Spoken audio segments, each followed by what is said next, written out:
পৃথিবীতে সমস্ত প্রাণী তারা পেট নিয়ে চিন্তা করে না, শুধুমাত্র মানুষই পেট নিয়ে চিন্তা করে।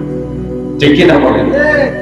পৃথিবীতে এমন প্রাণী আমরা হচ্ছে আশরাফুল মাখলুকাত, সৃষ্টির সেরা জীব, কিন্তু অন্য অন্য প্রাণীরা তাদের চাকরি বাকরি আছে, কথা বলেন, চাকরি বাকরি আছে, ব্যবসা বাণিজ্য আছে, ব্যাংক ব্যালেন্স আছে, তাদের খাবার কি কোনো আইটেম একবারে মজুদ আছে?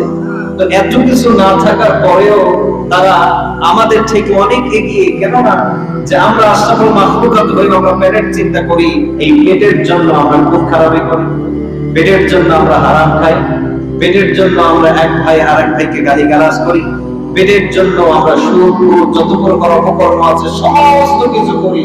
কিন্তু অন্যান্য প্রাণীরা বলতেছে যে তারা সকালবেলা আল্লাহর নাম দিয়ে তারা বের হয় খালি পেটে, আর সন্ধ্যা হওয়ার সাথে সাথে পেটটা ভরে তার ঘরের মধ্যে আবার ওই পাখি ঘরের মধ্যে চলে আসে। একটু জমানটা করে বলেন না বাবা সুবহানাল্লাহ। তাদের পেট নিয়ে চিন্তা আছে, তাওয়াক্কুল কার উপরে করছে? আল্লাহর উপরে করছে। কিন্তু আমাদের তাওয়াক্কুল নাই, আমাদের এই পেট নিয়ে এত চিন্তা, আজকে কি খাবো, কালকে কি খাবো, খাওয়ার নেই সময় শেষ, আল্লাহর ইবাদত বন্দেগী করতে আর সময় নাই।